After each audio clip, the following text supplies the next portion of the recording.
আসসালামু আলাইকুম এবং স্বাগতম ভেক্টরের এই নতুন টিউটোরিয়ালে। সো নাম শুনেই বুঝতে পারছো যে এই পুরো প্লেলিস্টে আমরা কিছু বেসিক অ্যানিমেশন ইউজ করে ফিজিক্সকে ভিজুয়ালাইজ করে থিওরিগুলোকে ফিল করানোর চেষ্টা করব এবং পরবর্তীতে কিছু বেসিক টু অ্যাডভান্স ম্যাথ দিয়ে থিওরিটাকে আরেকটু পাকাপোক্ত করার চেষ্টা করব। সো লেকচার 1-এ আমরা ভেক্টরের এই টপিকগুলো নিয়ে কথা বলবো। সো বুঝতেই পারছো ইন্ট্রোডাক্টরি ভিডিও, তাই বলে কিন্তু অবহেলা করা যাবে না, কারণ এখানে প্রত্যেকটা টপিক ইম্পর্টেন্ট। স্পেশালি 3 নাম্বার যে টপিকটা আছে ভেক্টর রাশি প্রকাশ, এখানে কিছু ইম্পর্টেন্ট কনসেপ্ট বলবো যেগুলো তোমাদের পরবর্তীতে ম্যাথ করার সময় যাতে খুঁটিনাটি ভুল না হয়, ইভেন সামান্তরিক সূত্র প্রমাণ করার সময় যাতে কোনো খুঁটিনাটি কনফিউশন না থাকে সেটা ক্লিয়ার করার চেষ্টা করব। তো চলো শুরু করি। তো রাশি বা কোয়ান্টিটি, রাশি হচ্ছে বস্তু জগতে যা কিছু পরিমাপ করা যায় তাই রাশি। এটাই তো তোমরা ক্লাস 9-10-এ পড়েছো, তাই না? বাট এখন আমরা রাশি সম্পর্কে আরেকটু ডিটেলসে শিখব। সো কোনো রাশির পরিমাপে আমাদের দরকার মান এবং একক। আমাদের দুটো জিনিস লাগবে, এক হচ্ছে মান বা ম্যাগনিটিউড এবং আরেকটি হচ্ছে একক বা ইউনিট। সো যারা ইংলিশ ভার্সন আছো তারা একদমই প্যারা নিও না, আমি এরকমই একটু একটু করে বাংলার পাশাপাশি ইংলিশও বলে দেবো যাতে তোমাদের বইয়ের সাথে মেলাতে সুবিধা হয়। আচ্ছা, তো আমাদের এখন এই লাইনটা নিয়ে একটু কথা বলতে হবে।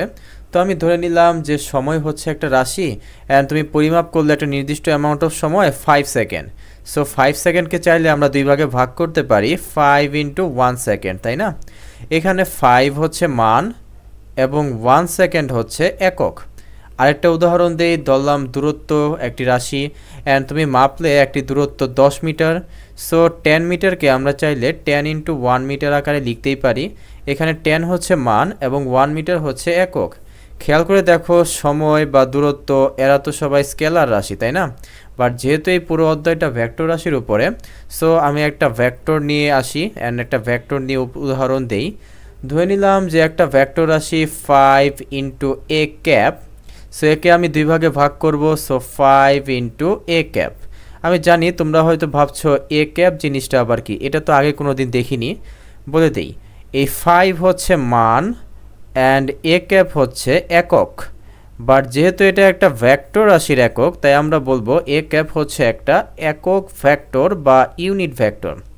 সো এই একক ভেক্টর নিয়ে আমরা পরবর্তীতে অনেক ডিটেলসে কথা বলবো, বাট যেহেতু একক ভেক্টর কথাটা উচ্চারণ করেই ফেলেছি, সো হালকা একটু বলে নিই।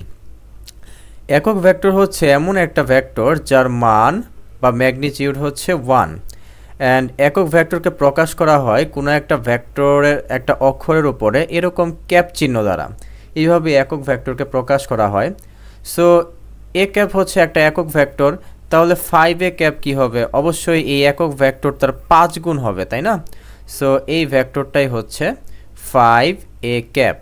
আচ্ছা, তো তোমাদের আমি একটা কোশ্চেন দেই, তো তোমাদের এটা চিন্তা করার জন্য একটু সময় দিলাম। সেই কোশ্চেনটা হচ্ছে, ধরলাম একটা ভেক্টর -5a ক্যাপ।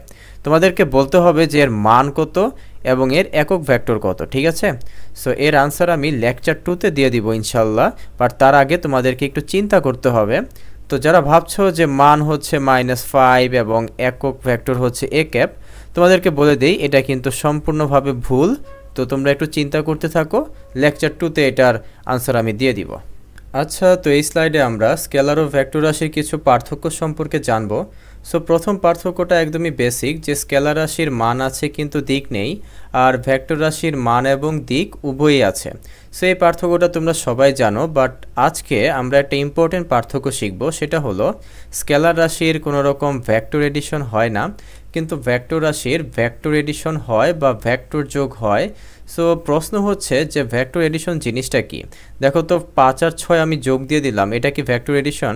অবশ্যই না, কারণ 5 আর 6 যোগ দেওয়ার সময় আমি কিন্তু কোনো প্রকার দিক বিবেচনা করিনি। সো ভেক্টর এডিশন হচ্ছে দুই বা ততোধিক ভেক্টরের যোগ করা। তো বুঝতেই পারছো, যেহেতু ভেক্টর রাশির যোগ করতে হবে, তাহলে অবশ্যই সেই ভেক্টরগুলোর দিক জানতে হবে, দিক বিবেচনা করে যোগ দিতে হবে। একটা উদাহরণ দিলেই ব্যাপারটা ক্লিয়ার হয়ে যাবে।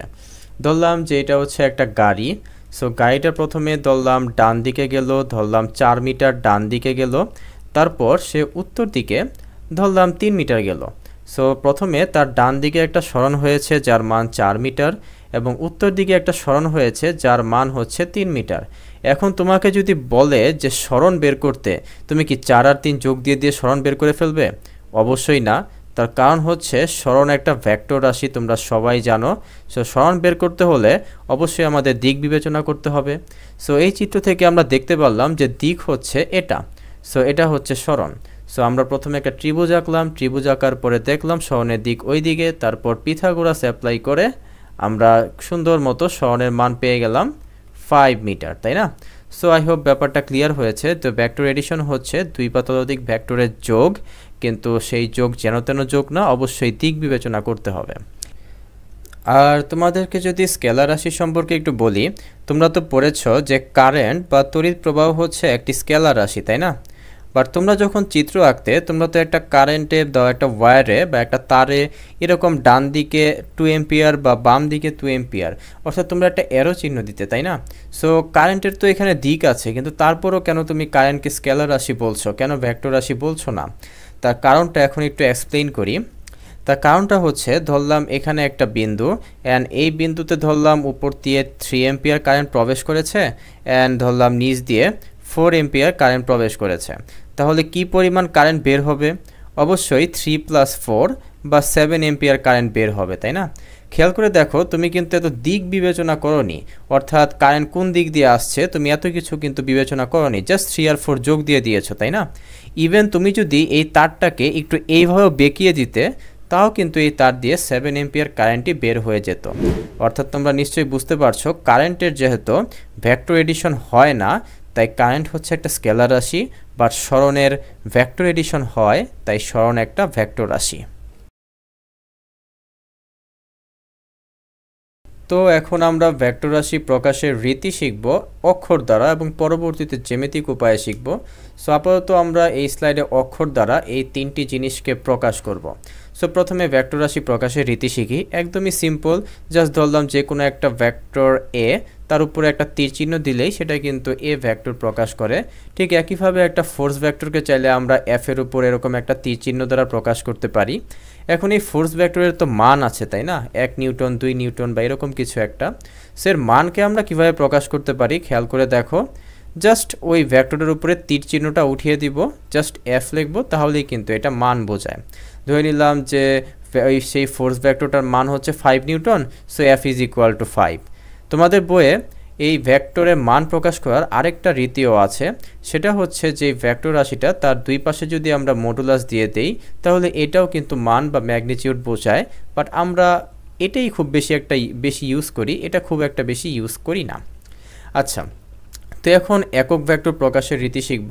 জাস্ট যে ভেক্টরটা আছে, ধরলাম এ ভেক্টর, সো এ ভেক্টরের উপরে আমরা একটা ক্যাপ চিহ্ন দিয়ে দিব, তাহলে এটা হয়ে গেল একক ভেক্টর। ফোর্স ভেক্টরের উপরে একটা ক্যাপ চিহ্ন দিয়ে দিলে এটা হয়ে যাবে ফোর্স ভেক্টরের দিকে একটা একক ভেক্টর, যার মান হচ্ছে 1। আচ্ছা, এমন না যে আমরা জাস্ট বড় হাতের অক্ষর ইউজ করি, আমরা চাইলে ছোট হাতের অক্ষরও ইউজ করতে পারি। আমরা চাইলে এই এ ভেক্টরের মানকে জাস্ট এ দ্বারা প্রকাশ করতে পারি, এবং এই এ ভেক্টরের একক ভেক্টরকে এ ক্যাপ দ্বারাও প্রকাশ করতে পারি। তোমরা যদি তোমাদের বই খোলো, তাহলে দেখবে যে তোমাদের আরও কিছু প্রকাশের রীতি আছে। যেমন একটা ভেক্টরকে আমরা চাইলে উপরে একটা বার চিহ্ন, অথবা নিচে একটা দাগ, অথবা বোল্ড করা অক্ষরে লিখতে পারি। এটা টাইপ করার সময় খুব বেশি ইউজ করা হয়, বাট আমরা সবচেয়ে বেশি আসলে এটাই ইউজ করি, এগুলো খুব একটা বেশি ইউজ করি না। আচ্ছা, তো এখন আমরা ভেক্টর রাশি প্রকাশের রীতি শিখব জ্যামিতিক উপায়ে। সো এই উপায়ে আমরা একটা অ্যারো চিহ্নের মাধ্যমে ভেক্টরকে প্রকাশ করি, অ্যান্ড ধরে নিলাম যে এই ভেক্টরটা হচ্ছে একটা ফোর্স ভেক্টর। এখন আমরা কিন্তু যেন তেনভাবে চাইলে একটা ভেক্টরকে প্রকাশ করতে পারি না, কিছু নিয়ম ফলো করতে হবে, তাই না? তোমরা তো সবাই জানো যে একটা ভেক্টর রাশির দুটো জিনিস থাকে, একটি হচ্ছে মান এবং আরেকটি হচ্ছে দিক। খেয়াল করে দেখো, এই এরর মাধ্যমে কিন্তু আমরা দিক সম্পর্কে একটা ধারণা পাচ্ছি যে ভেক্টরটার দিক হচ্ছে এইদিকে। বাট মান সম্পর্কে কি আমরা কোনো ধারণা পাচ্ছি? হ্যাঁ, আমরা কিন্তু মান সম্পর্কেও ধারণা পাচ্ছি। এই যে এই ভেক্টর রাশিটার যে দৈর্ঘ্য দেখতে পাচ্ছ, এই দৈর্ঘ্যটাই কিন্তু মান নির্দেশ করে। একটা এরর যে দৈর্ঘ্য, সেটাই কিন্তু মান নির্দেশ করে। সো এই ব্যাপারটা ক্লিয়ার করার জন্য আমি একটা উদাহরণ দিই। ধরে নিলাম যে এটা হচ্ছে একটা ফোর্স ভেক্টর, অ্যান্ড এই ফোর্স ভেক্টরটা হচ্ছে F1 ভেক্টর। তো এর মান হচ্ছে, তোমাদের মনে আছে প্রিভিয়াস স্লাইডে বলেছিলাম যে মানকে আমরা জাস্ট F1 দ্বারা প্রকাশ করি, অ্যান্ড সাপোজ যে F1 হচ্ছে 10 নিউটন। এখন আমি আরেকটা ভেক্টর নিলাম, ধরলাম সেই ভেক্টরটা হচ্ছে F2, অ্যান্ড খেয়াল করে দেখো যে এই ভেক্টরের তুলনায় এই ভেক্টরটা কিন্তু দৈর্ঘ্যে অর্ধেক, তাই না? তাহলে এখন এই ভেক্টরটার মান কত হবে? মানকে তো আমরা আগের মতোই জাস্ট f2 দ্বারা প্রকাশ করি, অর্থাৎ উপরে ভেক্টর চিহ্ন দেই না। খেয়াল করে দেখো, আমি এইমাত্রই বলেছি যে ভেক্টর রাশির যে দৈর্ঘ্য সেটা মান নির্দেশ করে, অর্থাৎ এই ভেক্টরটার দৈর্ঘ্য অর্ধেক হওয়ার জন্য আমরা বলবো এর মানও কিন্তু অর্ধেক, অর্থাৎ 10 নিউটনকে 2 দিয়ে ভাগ দিলে যা হয় সেটাই কিন্তু f2 এর মান। সো আই হোপ ব্যাপারটা ক্লিয়ার হয়েছে যে দৈর্ঘ্য মান নির্দেশ করে, অ্যান্ড এই ব্যাপারটা কিন্তু অনেক ইম্পর্টেন্ট। সামান্তরিক সূত্র পড়ার সময় কিন্তু এই ইনফরমেশনটা আমাদের লাগবে। আচ্ছা, এখন তোমাদের আরও কয়েকটা ইনফরমেশন দিয়ে দেই যে একটা ভেক্টর রাশি দেখো দুটো বিন্দু আছে। সো এই বিন্দুকে বলা হয় পাদবিন্দু, আর একদম মাথার এই বিন্দুটাকে বলা হয় শীর্ষবিন্দু। একে চাইলে আরেকটা নামও দেওয়া যায়, এর মাথা এইটাকে বলা হয় মাথা বা হেড, এবং এই বিন্দুকে বলা হয় টেইল বা লেস। আচ্ছা, তো ভেক্টর রাশি প্রকাশের রীতি শিখলাম। এখন আমরা জ্যামিতিক উপায়ে কিভাবে একক ভেক্টরকে প্রকাশ করা হয় সেটা শিখব। খুবই ইম্পর্টেন্ট, খুবই কাজের জিনিস। সো এই জায়গাটা একটু ভালো মতো দেখার অনুরোধ রইল।